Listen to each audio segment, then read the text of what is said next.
Binalikan ni alias Totoy na dating driver at personal assistant ni Rian Ramos ang police station kung saan siya dinala at sinaktan umano ng ilang pulis habang siya ay nakadetain. Isa sa ilalim naman sa preliminary investigation ng Makati Prosecutor's Office ang panibagong reklamong qualified theft na inihain ni Michelle D. laban kay alias Totoy. May unang balita, si John Consulta. Nitong Biyernes, muling inihain ng beauty queen at aktres na si Michelle D. sa Makati Prosecutor's Office ang reklamong qualified theft laban kay alias Totoy, ang dating driver at personal assistant ng kaibigang si Rian Ramos. Ang allegation po na kinuha niya po yung ampaw na naglalaman po ng 10 items na valuable items ni Michelle D. without her knowledge and consent. Paliwanag ng abogado ni Michelle, kailangang i-refile ang reklamo para masunod ang tamang proseso. Na-dismiss kasi ang naunang reklamo ni D dahil hindi na raw maaaring ma-inquest si alias Totoy noon dahil mahabang panahon na ang lumipas mula nang mangyari ang umano'y pagnanakaw noong Disyembre. Ayon daw sa prosecutor, kailangan na raw dumaan ang reklamo sa preliminary investigation.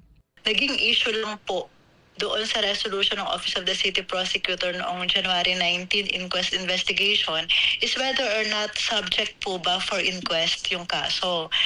Kaya sinabi po nila na dalhin sa regular preliminary investigation at doon po natin investigahan at saka po nila aaksyonan ang merits ng kaso whether or not there's a reasonable certainty of conviction to indict Mr. for qualified theft na ifinal po ni Miss Michelle D.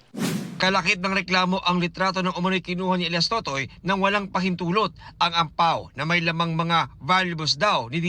10 daw ang laman ng ampaw at 9 dito isinuli na ni alias Totoy.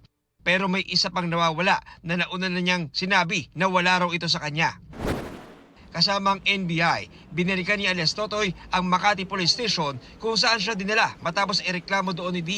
Alegasyon niya, sinaktan umano siya ng mga pulis habang nakadetine mula January 19 hanggang sa mapalaya noong January 22.